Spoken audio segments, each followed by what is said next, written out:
ఈరోజు చర్చ పెడుతున్నారు. మా కొంచెం ఇండియా అనే భారతదేశంలో మొట్టమొదట రిజర్వేషన్లు పొందింది ఎవరు? ఎవరైనా చెప్పగలరా? మొట్టమొదటి రిజర్వేషన్లు ఎవరు పొందారు? ఎస్, నరేంద్ర గారు. మొట్టమొదటి రిజర్వేషన్లు పొందింది బ్రాహ్మణులు.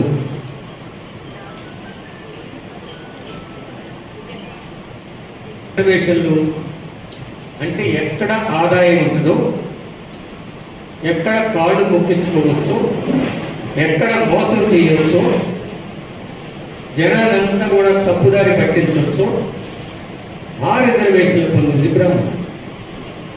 కానీ ఎస్సీలు ఎస్టీలు రిజర్వేషన్ పొందుతున్నారు. ఏడ్చే మొట్టమొదటి జాతి ఎవరి? వేరేది. కాబట్టి ఈ దేశానికి పట్టిన పీడ బ్రాహ్మణిజం. కొంతమంది బ్రాహ్మణులు చాలా మంచివాళ్ళు ఉండొచ్చు, అది రూల్కి ఎక్సెప్షన్. రూల్ ఏమిటంటే మోసకారితనం. దీనికి వాళ్ళు రాసిన గ్రంథం ఏమిటంటే ఋగ్వేదంలో 10వ మండలంలో 90వ శ్లోకంలో ఒక మాట రాస్తారు. బ్రహ్మ నోటి నుండి బ్రాహ్మణులు పుట్టారు. పుడతారా? అట్లా నోటి నుంచి ఎవరైనా పుడతారా? ఇది మోసమా కాదా? మోసమా కాదా? మోసం. భుజాల నుంచి క్షత్రియులు పుట్టారు. భుజాల నుంచి ఎవడు పుట్టాడు? తొడల నుంచి వైశ్యులు పుట్టారు. పాదాల నుంచి శూద్రులు పుట్టారు అని చెప్పారు. ఇది మోసకారితనమా కాదా? ఇది మోసకారితనమే కదా. దానికి నేనేం చెప్పానంటే ఒక మీటింగ్లో, ఋగ్వేదంలో ఆ శ్లోకాన్ని తీసేయండి, లేదా మేము ఈ విధంగా ప్రచారం చేస్తాం మా వాళ్ళతో. మీరంతా రావాలి. మీరు ప్రచారం చేయాల్సింది ఏమిటి? బ్రహ్మ నోటి నుండి మోసగాళ్ళు పుట్టారు, భుజాల నుంచి రౌడీలు పుట్టారు, తొడల నుంచి దోపిడిదారులు పుట్టారు, పాదాల నుంచి శాస్త్రవేత్తలు పుట్టారు. ఇది నేను పబ్లిక్ మీటింగ్లోనే చెప్పాను విజయవాడలో. కుమ్మని కుండలు చేయడం శాస్త్రీయం కాదా? గంజం అందుకుంటూ బూతులు మాట్లాడేవాడు శాస్త్రజ్ఞుడా? మీ పెళ్ళిళ్ళలో ఏం జరుగుతుంది? మొత్తం బూతులు మంత్రాలే. 5వ పెళ్ళంగా మొగుడు వస్తాడు, 4వ మొగుడుగా బాపురోడు వస్తాడు. ఇది కదా, అందుకనే కదా 5వ తరం అంటారు. అవునా? మరి మీరు వాళ్ళు ఎందుకు పిలుస్తారు? వాళ్ళు పిలవకూడదు కదా. మీరు నిర్ణయించుకోండి. మోసగాళ్ళని ఇంట్లోకి రానియద్దు. ఇది నిర్ణయించుకోగలరా మీరు? మీ మైండ్ ఒప్పుకోవాలి. ఇకపోతే ఖమ్మంలో జరిగిన ఎన్నికల గురించి, బీసీలకి తగినటువంటి ప్రాతినిధ్యం కావాలి అనేది కదా. ఖమ్మంలో ఉమ్మడి ఖమ్మం జిల్లాలో 3 జనరల్ సీట్లు ఉన్నాయి. బీసీలకు రిజర్వేషన్ లేదు. బీసీల జనాభా ఎంత? 55%. ఎస్సీలకి ఎస్టీలకి రిజర్వేషన్స్ ఉన్నాయి ఖమ్మం జిల్లాలో. కానీ 3 సీట్లు ఎవరు తీసుకున్నారు ఖమ్మం జిల్లాలో? 3 ఎమ్మెల్యే సీట్లు ఎవరు తీసుకున్నారు? నేను చెప్పాల్సిన అవసరం లేదు. మీరంత అమాయకులని నేను అనుకోవట్లేదు, తెలుసు కదా మీకు. కనీసం ఎంపీ సీట్ అయినా కూడా బీసీకి రావాలా లేదా? మరి ఒక్క బీసీ వాడు, బీసీ నాయకుడు అడిగాడా ఇక్కడ ఖమ్మం జిల్లాలో మాకు సీట్లు నుంచి? వీళ్ళ నోళ్ళు ఎందుకు పడిపోయినాయి? ఇది ప్రశ్న. ఎప్పుడు కూడా గుర్తుపెట్టుకోండి, తన్నించుకునేవాడు ఉంటేనే తన్నేవాడు ఉంటాడు. తిరిగి తంతాడంటే ఎవడు తన్నాడు. ఇది వాస్తవమా? బీసీల తంతుంది ఎవరు? బీసీ రిజర్వేషన్ లేకుండా కొట్టేస్తుంది ఎవరు? ఎస్సీలా? ఎస్టీలా? కాదు కదా. ముస్లిమ్సా? మరి బీసీలు మేల్కోవాలా లేదా? ఈ జాతిని ఇది ఒక సక్రమైన దారిలో పెట్టాలి. తెలంగాణ మొత్తంగా చూస్తే నాకు ఒక్క బీసీ నాయకుడు కనపడట్లేదు. నిజాయితీగా, ధైర్యంగా, లొంగిపోకుండా, ఒత్తిడికి లొంగకుండా, డబ్బులకు లొంగకుండా ఉండేటువంటి బీసీ నాయకుడు నాకు ఒక్కడ కనపడదు. ఎవరైనా ఉంటే నాకు తెలియదు. ఒకవేళ అదే కనుక ఉన్నట్లయితే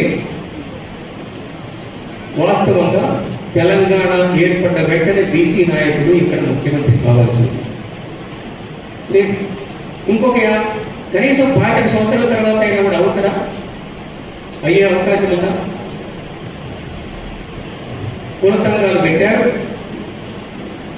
వాళ్ళతో నాకు పేచి లేదు, కానీ వాళ్ళు అడుగుతే దగ్గర పేచి. వాడు పిలిచేసి గుర్తు మీద చేసిన వెంటనే నేను ఒక గొప్ప నాయకుడు అని చెప్పేసి వీడు ఫీల్ కావటం, వీడు అనుకోవటం, వాళ్ళ జాతికి నా అన్యాయం చేయడం. ఎస్సీ నాయకులు, ఎస్టీ నాయకులు అదేవిధంగా పాలేరు మంత్రి, జీతగాడు ఎమ్మెల్యే, ఇవేనా ఉంది? ఇది వాస్తవంగా కాదా? దీనికి ఆలోచన. ఈ రిజర్వేషన్లు కాపాడుకోవాలనుకుంటే 50% పరిమితిని ఎత్తివేయాలి. తమిళనాడులో ఎప్పుడో చేశారు. ఇప్పుడు 49% కన్నా పెంచకూడదని చెప్పినటువంటి సుప్రీంకోర్టు 10% ఎకనామికల్లీ వీకర్ సెక్షన్స్. మీరు అగ్రకులాలు దాంట్లో కరపత్రంలో కూడా చూశారు. అగ్రకులం అంటే మీరు వాడి యొక్క గొప్పతనాన్ని మీరు ఒప్పుకున్నట్టే. వాడు దోపిడి కులం అని పేరు పెట్టి, నేను 17 సంవత్సరాల క్రితమే చెప్పాను విజయవాడలో మీటింగ్లో క్లాసు. దోపిడి ఇక్కడ ఉన్నది 2 కులాలు: దోపిడి కులాలు, దోపిడికి గురయ్యే కులాలు. అణచివేసే కులాలు, అణచివేత గురయ్యే కులాలు. ఈ అణచివేత గురయ్యే కులాలలో బ్రోకర్లు ఉన్నారు. ఈ బ్రోకర్లని మనం ఏమనదు, వాళ్ళు ఉన్నాయి. దానికి ప్రత్యామ్నాయమైనటువంటి ఒక వ్యవస్థను ఏర్పరచాలి. ఆ వ్యవస్థను ఏర్పరచాలంటే ఈ దేశం యొక్క వాస్తవ పరిస్థితిని గమనించాలి. సామాజిక, సాంస్కృతిక, ఆధ్యాత్మిక రంగాలని మనము స్టడీ చేయాలి. సామాజిక రంగం ఏమిటి? సోషల్ రియాలిటీ ఏమిటి ఈ దేశంలో? It is a caste controlled class society, కులాధీన వర్గ సమాజం. ఈ మాట చెప్పడానికి కమ్యూనిస్టులు ఒప్పుకోరు. వాడు ఎంత పెద్ద విప్లవకరుడైనా సరే ఇది కులాధీన వర్గ సమాజం అంటే ఒప్పుకోరు. అది వాళ్ళ కర్మ. 104 సంవత్సరాల చరిత్ర. ఎప్పటికీ ఎక్కడున్నారు? మా ఆ సీట్ ఇస్తావా, ఈ సీట్ ఇస్తావా అని అడుక్కునే స్థాయిలో ఉన్నారు. త్రిపుర ఎగిరిపోయింది, పశ్చిమ బెంగాల్ ఎగిరిపోయింది, తెలంగాణ ఎగిరిపోయింది, కేరళలో మళ్ళా ఇప్పుడు అక్కడ గడిపడుతుంది. కమ్యూనిస్టులు ఎప్పుడైతే ఈ దేశంలో ఉన్న కుల వ్యవస్థని అర్థం చేసుకోరో, దాన్ని ప్రధానమైన ఎజెండాగా తయారు చేయరో, ఈ కమ్యూనిస్టు పార్టీలు ముందుకు పోయే అవకాశం లేదు. ఈ లోపల ఎవడొస్తాడు? మతోన్మాదులు, కులోన్మాదులు వస్తాడు. నిన్న కాక మొన్న ఆంధ్రప్రదేశ్లో ఏం జరిగింది? తెలంగాణ ఎన్నికలు, ఎంపీ ఎన్నికలు ఏం జరిగింది? తెలంగాణలో నక్సలైట్లు ఎక్కడైతే పాలించారో ఒకప్పుడు రీసెంట్గా ఒక 20 సంవత్సరాల చరిత్ర, 20-30 సంవత్సరాల చరిత్ర, ఎక్కడైతే నక్సలైట్లు అధికారంలో ఉన్నారో ఎమ్మెల్యే ఎంపీలు కాదు, వాళ్ళ మాట చెల్లుబాటు. ఆ ప్రాంతంలో ఈరోజు బీజేపీ అధికారంలో, బీజేపీ ఎంపీలుగా గెలిచారు.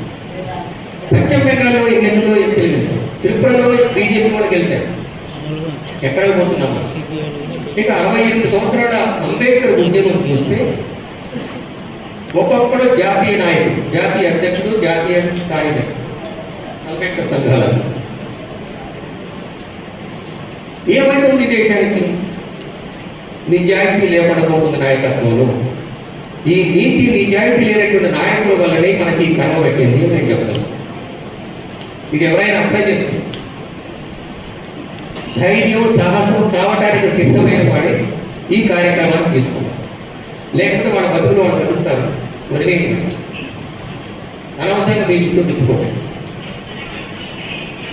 కాబట్టి మిత్రులారా, 50 మంది విద్యార్థులు లేకపోతే స్కూల్ క్లోజ్ చేయమని చెప్పేసి సెంట్రల్ గవర్నమెంట్ ఒక రూల్ తీసుకుంది. మైనారిటీలను శత్రువులుగా చూపిస్తున్నారు. వాస్తవంగా మైనారిటీలు శత్రువులు కాదు. వాస్తవంగా శత్రువులు ఏమంటే ఈ ఎస్సీ ఎస్టీ బీసీని, ఈ కులోన్మాదులకి ఈ మతోన్మాదులకు శత్రువులు ఎస్సీ ఎస్టీ బీసీలే. ఇంకా చెప్పాలంటే బీసీలే. వాళ్ళు ప్రజాస్వామిక శక్తి. చివరికి వీడు మతోన్మాది ఎంతవరకు వచ్చాడంటే ముస్లింలు గడ్డి కొట్టడానికి వచ్చాడు. పస్మందా ముస్లిమ్స్ అని తయారు చేశాడు. పస్మందా ముస్లిమ్స్ అంటే ఎస్సీలో గడ్డి కొట్టాడు. 1994 జూలై 7వ తారీఖున ఎస్సీలలో రిజర్వేషన్స్ ఇచ్చి పెట్టారు, ఎస్టీలలో రిజర్వేషన్స్ ఇచ్చి పెట్టారు. అంటే ఈ పాపనుడు మొత్తం బ్రాహ్మణిజం డ్యూటీ మొత్తం కూడా విభజించటమే, ప్రజలను విభజించటం. కానీ వాడు 72 శాఖలుగా ఉన్నవాడు, 72 శాఖలుగా ఈ దేశంలో బ్రాహ్మణ్స్, 72 శాఖలుగా ఉన్నవాడు ఒక్కడే నేను బ్రాహ్మణుడని చెప్తాను. వాడు ఏ మతంలో పుచ్చుకొని ఏ పార్టీలో ఉన్నాడు, వాడు నేను బ్రాహ్మణుడు, నాకు పలానా శాఖ అని చెప్పడం. కానీ ఎక్కడికి వచ్చేవారికి మాల ఒప్పుకొని, మాదిగా ఒప్పుకొని, ముస్లిమ్స్ 4 రకాల ముస్లిమ్స్ అని డివిజన్ తీసుకుంటారు. అందులో పస్మందా ముస్లిమ్స్ అట్టడుగు స్థాయిలో ఉంటారు. మిత్రులారా, నిజాయితీ ఉంటేనేమో, ధైర్యం ఉంటే, నిజాయితీ ఉంటే, లొంగుబాటు తత్వం లేకుండా ఉంటే నాయకత్వం వహించడం, లేకపోతే దూరం వస్తుంది. Thank you. జై హింద్.